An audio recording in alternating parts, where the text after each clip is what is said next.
Papa.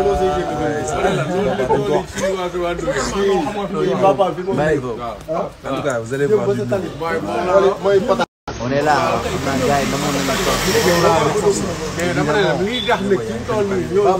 gars,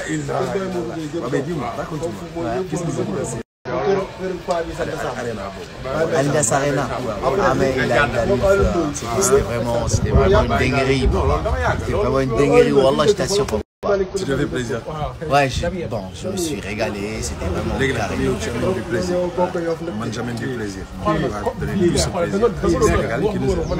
Alors attendez-nous, on arrive dans BTBT, yéen ñëpp a ngi doon xaar Pape Kheucha sa papa na Kheucha ñaar ñi gën a bëri ci